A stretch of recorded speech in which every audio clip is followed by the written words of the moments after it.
This is Bedtime Stories, Grownup Edition, Queenpin 2.0, Part 9. When we left off at the round table, the Queen Mother questioned Salima about how Wise ended up in Venezuela, and we found out that once he produced that my chart, it was up and stuck, or as they say in Florida, it was on the floor. Now, as reckless at the mouth as Salima is, she did not tell the Queen Mother just how she was giving it up, but she did make it clear that they done what two uninhibited consenting adults do. And the Queen Mother said, "So your father told you to get a husband, and instead you went out and got another option?" When Salima diverted her eyes, the Queen Mother said, "We'll get back to that."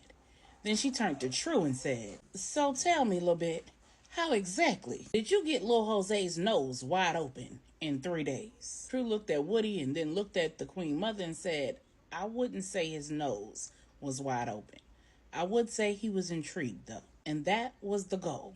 5 months earlier, when Tru and Rennie arrived at the yacht party, Rennie was in full character. She was given the impression that she had pre-gamed and she was ready for the turn-up. Lil Jose was in full host mode, introducing Yael and Princess around like they were old friends. The drinks were flowing, there was a smorgasbord of victuals, and the music was bumping. It was an absolutely beautiful day in Venezuela for a sale. And at some point during the sale, Tru and Rennie separated. Tru was in a corner with Lil Jose and he was trying to put his Mac down. And Rennie was on the dance floor, getting too friendly with Lil Jose's right-hand man, Rafi. When Lil Jose peeped it, he said to Tru, "What's up with your girl? That's how y'all get down?" Tru said, "No, it's not a y'all." Lil Jose said, "You know what they say, birds of a feather flock together." Tru said, "Not in all things and not in all cases. Besides, that's not usually how she gets down either." She and Max had a little disagreement.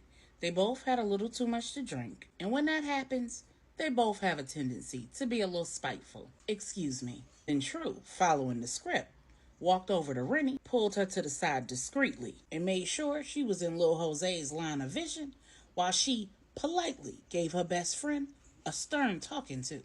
In the middle of their discussion, Rennie stormed off, went to the bar, got a couple more shots, carried them back to Rafi, and picked up where she left off. Tru just shook her head and walked back over to Lil Jose and said, "Don't worry, she's gonna tap out in a minute. But when she does, is there somewhere private that I can take her so that she can sleep it off until we get back? I'm really sorry about this. Like I said, this isn't usually like her, but it is why I was not comfortable traveling internationally without Max. This is so embarrassing, and it's putting me in an awkward position." Lil Jose said, "Don't worry about it. You're a good friend, and it's certainly not your fault. Some people just can't handle their liquor or their emotions." Then he took her on a tour of the yacht and showed her where the private cabins were and told her that she could take Princess to the captain's quarters below deck. When they came back, just as planned, Rennie was stumbling, falling, and touching all over Rafi. She was doing the absolute most for a woman who was in Venezuela with her man, or for a woman who had a man. Tru stomped over to Rennie, and while she wasn't forceful or rude, she was standing on big business. She leaned over and whispered something in Rennie's ear, grabbed her by her arm and spun her around. And when Rennie looked around and saw several pairs of eyes on her, including Little Jose's, she burst into fake drunken tears and said, "Oh my God, I'm so sorry. Am I ruining the party?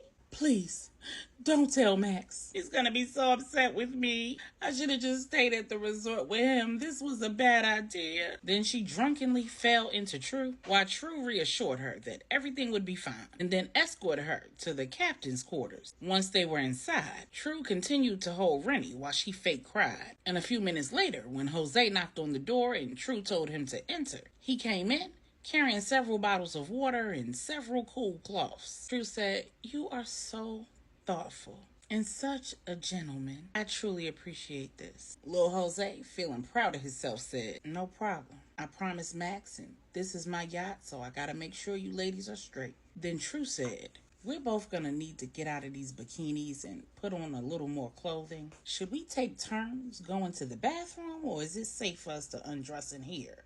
Like, are there cameras or anything?" Lil Jose chuckled and said, "No, there are cameras on this yacht, but only in the common areas. The bathrooms and the sleeping quarters, no. they're camera free. When he left the room, Rennie and Tru made quick work of sweeping the room for bugs and then planning their own. Then they changed from their bikinis to some cute short sets. And the next time that Lil Jose came to check on them, Rennie was sprawled out in the bed pretending to be asleep, and Tru was wiping her forehead with one of the cool cloths. Lil Jose waved Tru into the hallway, and when she stepped out of the room, he said, "You're a good friend, Yael, and I like your style. You got plans tomorrow? Maybe we can get together, just me and you." When Tru told Lil Jose that they were flying back home the following day, he asked, "You think y'all gonna make the party tonight then?" When Tru said she wasn't sure, Lil Jose asked for her phone number, and Tru gave him the phone number to the phone that Salima had given her for this very purpose. That night, when Tru, Rennie, and Donovan showed up at Lil Jose's party, he was surprised. It was being held at his beachfront property, and it was filled with friends, members of his crew, and other tourists that he'd met while they were there on vacation too. When Donovan came in, he acted like he had no idea what happened on that yacht. And as the trio mingled, ate, drunk, and enjoyed the vibes, Donovan noticed Lil Jose's right-hand man, Rafi, checking Rennie out because Rennie was going out of her way to be seen. No one would have guessed that this was all a part of the plan. Tru, who was talking to Lil Jose, asked for directions to the bathroom, and as he escorted her to it, he saw Donovan loudly and excitedly questioning Rennie. After he observed the brief exchange of words, he pointed Tru to the restroom and let her go by herself because he needed to keep his eye on things. As he headed towards Donovan and Rennie, Tru made her move. She placed bugs in as many areas as she could get to, while keeping an ear out for the commotion. And when it rose to a crescendo, she ran back out to see what was going on. In the brief time that she was gone, Donovan and Rennie had a heated argument. Donovan had stormed off, heading for Rafi. And when Rennie burst into fake tears again, pretending to be drunk and falling all into Lil Jose tried to comfort a wailing Rennie, while also trying to stop Donovan from making a bad decision. When Tru re-entered the area, she intercepted Donovan, and before she could stop him from confronting the man, Donovan had reached him. Rafi was expecting Donovan to confront him for trying to push up on his woman, question him about what transpired on the yacht, or demand that he keep his eyes to himself. But before the man could say a word, Donovan sucker punched him. Almost immediately, two of Lil Jose's men jumped on Donovan, and Lil Jose, Rennie, and Tru ran over and tried to get the four men detangled. Just that quick, they were all tangled up, rolling around on the floor and throwing bows. When they were finally separated, Donovan stormed out. Tru apologized to Lil Jose, grabbed Rennie, who was still crying, and dragged her as they ran out behind Donovan. And their ruse worked like a charm. Lil Jose was thinking to himself, "Max ain't even give a damn that my whole crew was in here, or that he was on this island with just his girl and her friend. He wasn't taking no shorts, and he got a crazy right hook. And those two chicks, they was giving them boys hell behind him. I might have to stay in touch with Yael and Max. That's if he can control his woman." Then he turned to his crew and said, "Stand down. That man ain't do nothing y'all wouldn't have done if that was your woman. And Rafi, you should have never pushed up on her. You knew she was here with that man." Rafi said, "She pushed up on me." Lil Jose said, "And you should have turned her down, especially when you know you got a glass jaw." Then everyone laughed at Rafi's expense. When the trio got back to the resort, they called to check in with Salima, but she sent them the voicemail.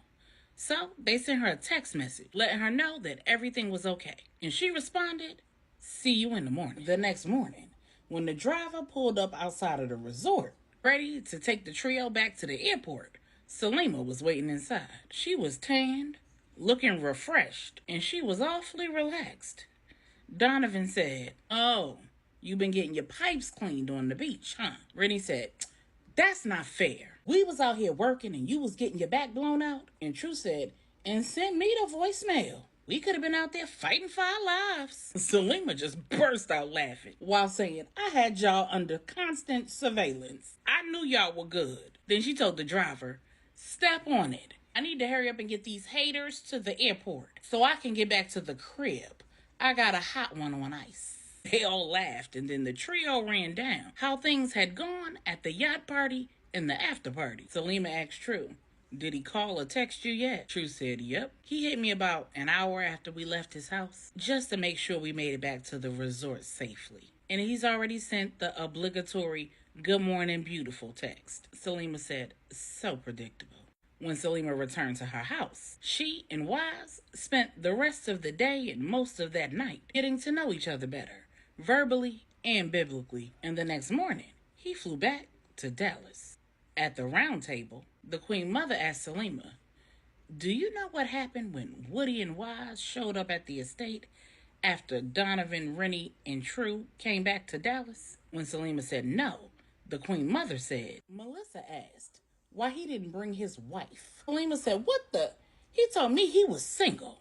Then she looked at Woody and said, now how you and Q? The Queen Mother interrupted her and said, oh, he is single. For now. Salima said, what? The Queen Mother said, Melissa has a gift. 5 months earlier, when Wise got to the farm Monday morning, Woody was nowhere to be found. Q was at the hospital and LJ was in his office. So Wise went inside and asked LJ, where's Big Wood? LJ said, oh, he took the day off. I think his little yeah might be in town. Wise had deduced that Tru was in Venezuela. He didn't know that Rennie and Donovan had been there too, but when he left Dallas, Woody was still there. So in his mind, if Tru was back in Dallas, then Salima was too. But Salima didn't mention any plans of coming back to Dallas. So Wise decided to call her and see what was up. But when he did, she sent him the voicemail. He sent her a text saying, call me, and went on with his day. That evening, he decided to go back to the hotel and have dinner at the hotel restaurant. As he entered the lobby, he ran into Woody, exiting the hotel. Wise said, what up, Wood? What you about to get into? Woody said, what up, G? I'm about to head over to Q's. I need to talk to him about something. What you about to do? Wise said, I was about to grab me some grub. I'm hungry as hell. Woody said, roll with me. I know the Queen Mother done cooked, and she cooked like she cooking for a football team. Plus, she said she wanted to kick it with you anyway, so no time like the present. When Woody and Wise arrived at the estate, Wise's mouth was wide open. That was his first time being there, and he'd never seen anything like it. The estate that Angela and Stephanie owned was sprawling. It was a guard gate with state-of-the-art security and massive living quarters that included the main house with a main family area where Q, Angela, Mom Brenda, and the children lived. Upper and lower, east and west wings were designed like apartments, so they were fully equipped with kitchens and bathrooms, private or semi-private entrances, and they were where the Queen Mother and formerly Pops Andy, Corey and Stephanie, and baby Kari, and formerly Donovan and his children, all stayed. In the center of the huge house was a communal kitchen, dining room, study, and sitting room. There was also a large guest house where LJ, Regina, and their 3 children stayed, a mother-in-law suite where Mom Joyce, Regina's mother, stayed, and there was still room for more guests. There was also a rose garden, picnic area, indoor-outdoor pool and jacuzzi, a running walking trail, basketball and tennis courts, and a detached full gym. Woody said, if you think this is something, wait until you see the family complex that they're building out in Denton.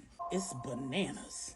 It should be finished in like 6 months or so. When Wise asked if Woody was planning on moving into the family complex in Denton, Woody said, that's what I'm here to discuss with Q. When they got inside, the kids all ran out to hug Uncle Woody. The Queen Mother was following behind them. After Melissa hugged Big Wood, she looked up at Wise, looked behind them, looked at him again and said, why you didn't bring your wife? Confused, Wise said, I ain't got no wife, baby boo. Melissa said, yes you do. My Titi. You call her Big Gangster. And Wise went white as a sheet. He'd heard about Melissa hiding in the trunk of Donovan's Porsche the day that Q, Pops Andy, and the Queen Mother went to the park to meet India, because she'd been having reoccurring nightmares about a woman trying to drown Pops Andy in that very park, the Queen Mother saving him and then being drowned herself. Everyone thought that Melissa's dream was a prediction that the Queen Mother was gonna die. But after what went down in the park, it was clear that the drowning was just a metaphor for the turmoil that the Queen Mother would have to endure after Pops Andy's heart attack in that park. And now Melissa not only knew that Wise called Salima Big Gangster, but she was also calling her his wife.